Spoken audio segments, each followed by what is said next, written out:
All right, Alexander, let's do an update as to what is happening in Ukraine. We have the Kupiansk direction. We have the south, Zaporozhye, Rabotino direction.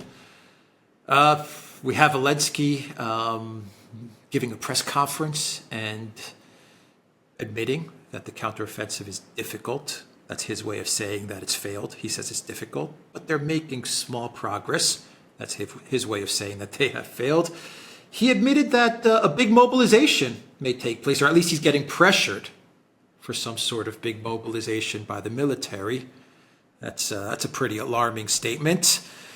And I actually read an article in the Telegraph, of all places, which talked about how Ukraine is running out of men. Actually, I think that was the title from the Telegraph article, which was just basically it's the numbers are showing that Ukraine is running out of men and won't make it in this conflict. So we're starting to see the European or the UK media now coming out with articles talking about the catastrophic situation in the big counteroffensive and in Ukraine in general. So where should we begin? On the front lines or with the media angle? Yeah, I'll just start with the British media quickly, because, of course, that is important, because the British media has been the last place to admit that there are problems with the offensive. And you're absolutely right. The Daily Telegraph article by Robert Clark not only said that Ukraine is running out of men, but it also said that Russia has victory in its sights. In other words, that they are now close to the point where Ukraine is going to reach the point of no return, and that there is nothing that the West can do to reverse the situation. So that's a pretty stark admission coming out of the British media.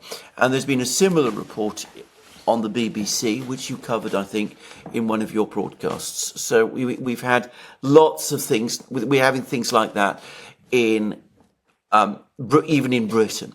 Let's just deal first, however, with the situation on the battlefronts. And there are two stories there. One is Kupiansk, where there's a successful Russian offensive. And what's now happening, and it's pretty clear, is that the Russians are rolling up all the various Ukrainian fortified positions around Kupiansk. They've apparently destroyed some of the bridges across the Oskol River into eastern Kupiansk. They seem to be preparing for a strike to capture eastern Kupiansk, and that would then be the springboard, presumably, for a further offensive deeper into Kharkiv region. That would reverse the outcome of last autumn's offensive, where Ukraine regained ground in Kharkiv region. The psychological and military effect of that simply cannot be overstated. Now, Zelensky, when he did that press conference, I'm pretty sure that what he was hoping to do was to announce the capture of this village of Rabotino in Zaporozhye. And the Ukrainians made a massive attempt over the last 3 days to capture Rabotino. This is a little village north of the big Russian fortified lines. The Ukrainians have been trying to capture it since the second week of June. We've now 2.5 months they've been trying to capture this little village. They haven't been able to. They made a big effort. At one point, apparently, yesterday in the morning, they were in control of around 70% of it. They raised their flag over the local government building in this village. The Russians then counterattacked. They pushed them back.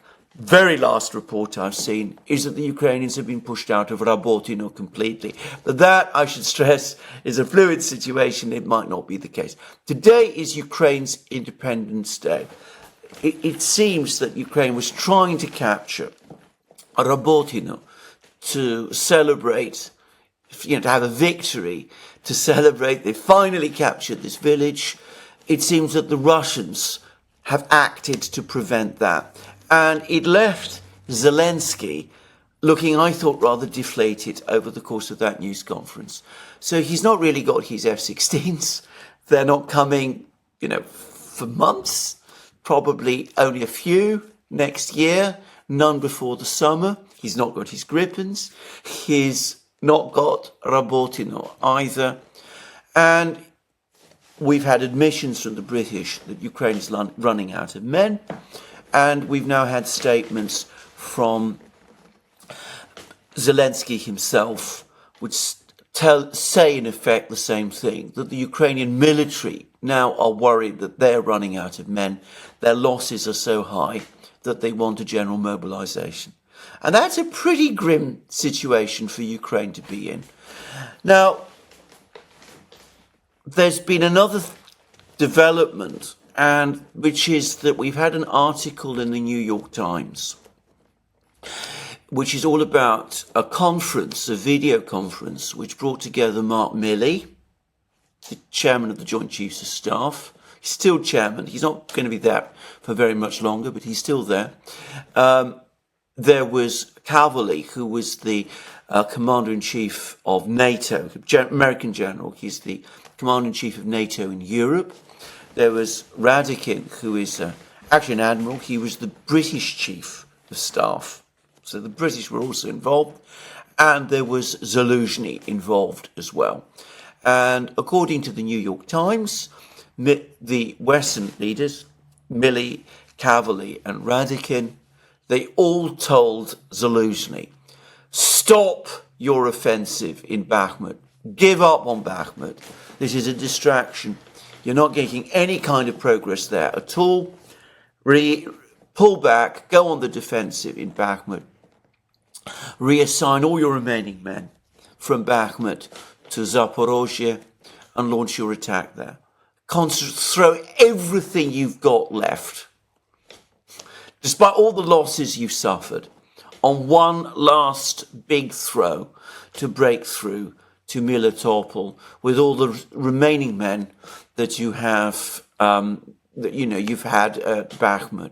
So basically, write off Bakhmut, perhaps also places like Chasiv Yar nearby. Focus instead on everything you can do to try to break this land bridge. Zelensky is said to have agreed, but of course the final decision is not his.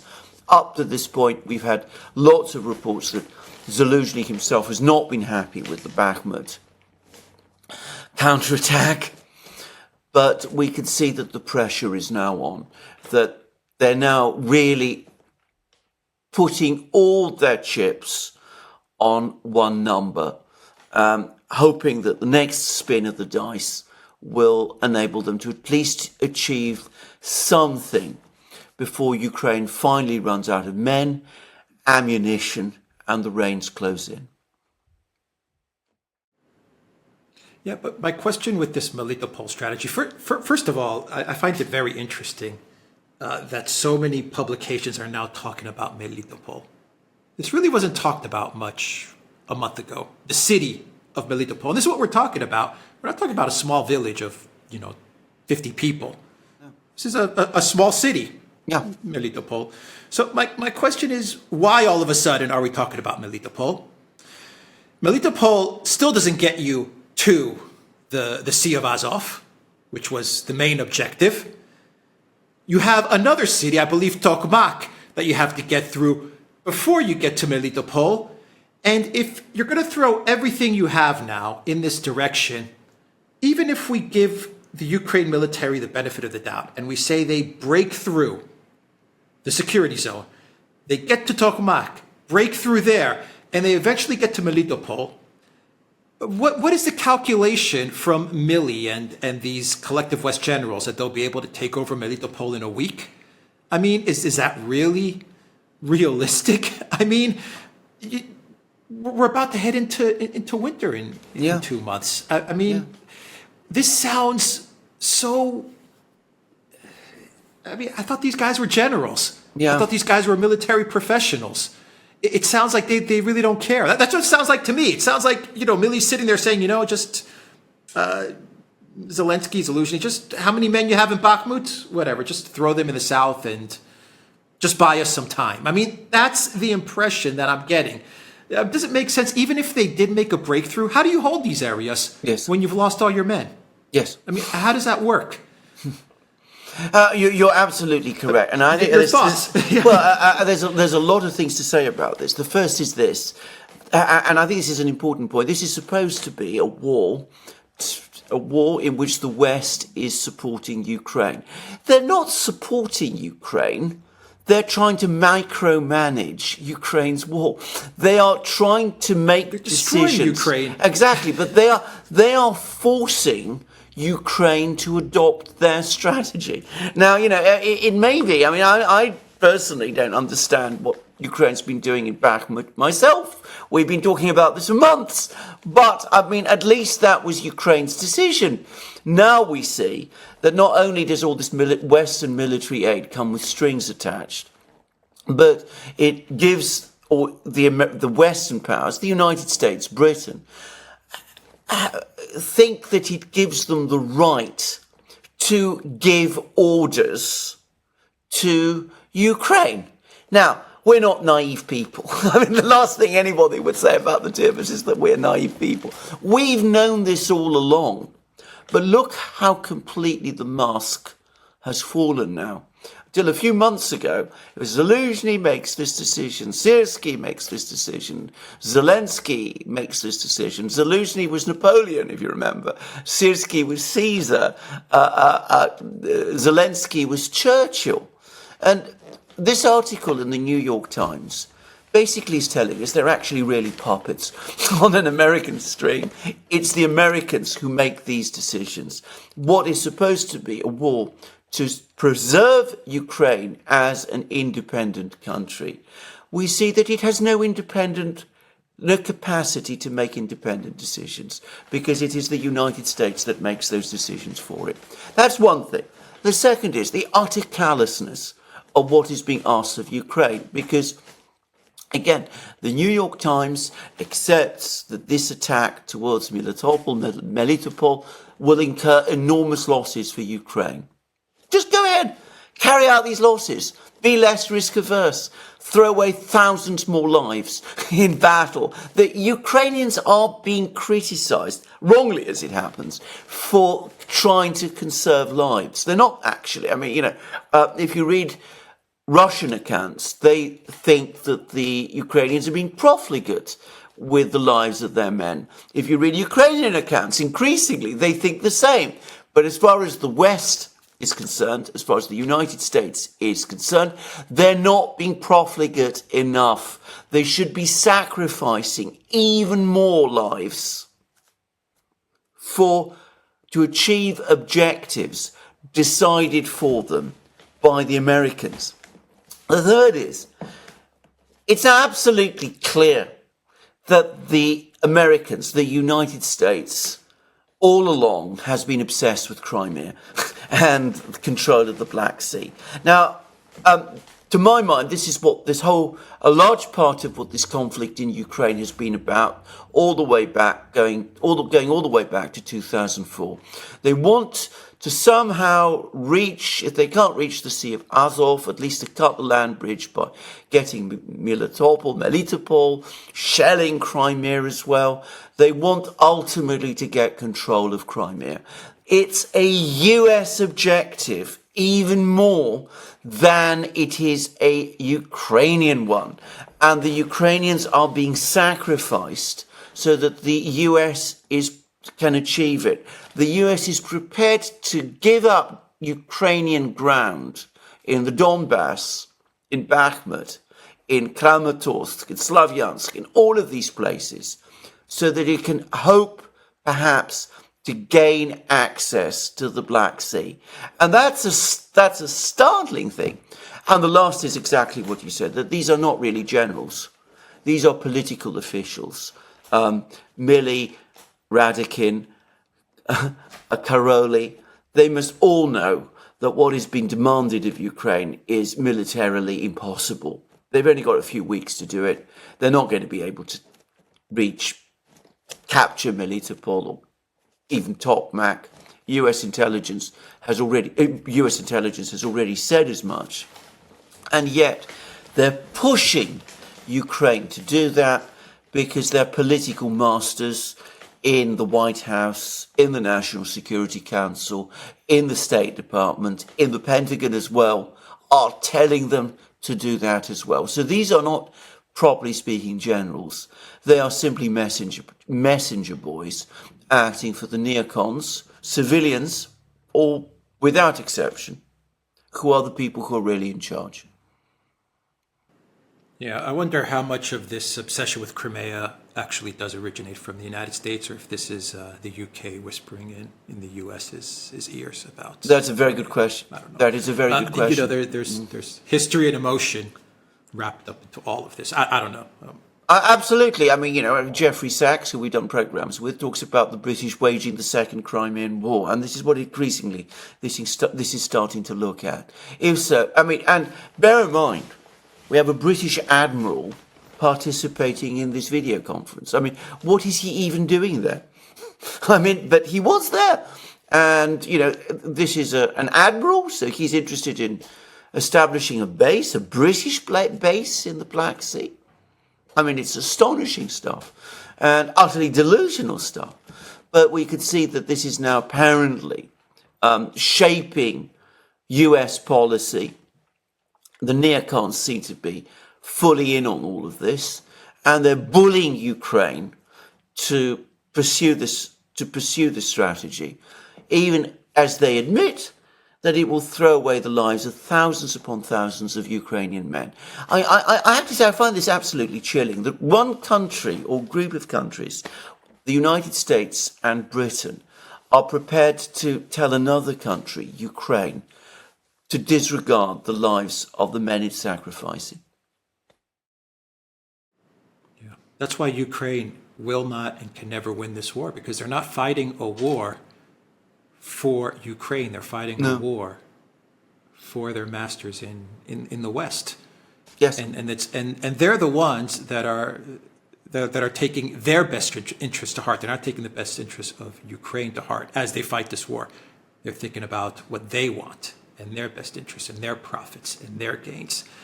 That's why this is not going to work out. It never will work out. Final question. Die Welt put an article out a couple of days ago talking about a 3 million man mobilization. Now you have the comment from Zelensky saying that he's being pressured by the military. The military has given him some sort of indication or green light to mobilize a large amount of men to continue the conflict. Is this possible? Does Ukraine collapse if it moves forward with some sort of mass mobilization? We're talking a huge mobilization of millions of people. This is not like, an overnight process. This is complicated stuff, which is going to shake Ukrainian society across the board. I mean, this is a society, I believe, that has been deprived of real information as to what is happening on the ground in the conflict. A lot of people probably think they're winning this conflict in Ukraine. What happens if the Zelensky regime just says, puts out an announcement and says we're mobilizing 3 million men or 1 million men or 2 million men? That is a huge undertaking, and I imagine something like that is going to cause a lot of problems inside Ukraine, and it may even cause problems for the Zelensky government itself. I mean, what do you make of the mobilization angle of this? I think it potentially could collapse Ukraine. I mean, if any of these numbers, million, 3 million, whatever it is, if anything like that happened, the first thing it would do, and this is the first thing to say, is that it would be an admission that Ukraine is losing the war. Not just losing the war, but is about to be not just defeated, but potentially destroyed. Because why else would you launch a mobilization on that scale?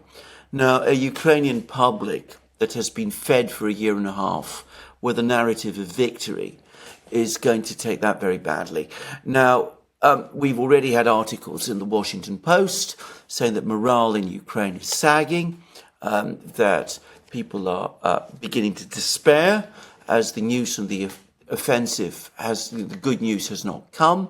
I think if they're suddenly told, they're all going to have to enlist, it's going to be a disaster. It will make morale collapse.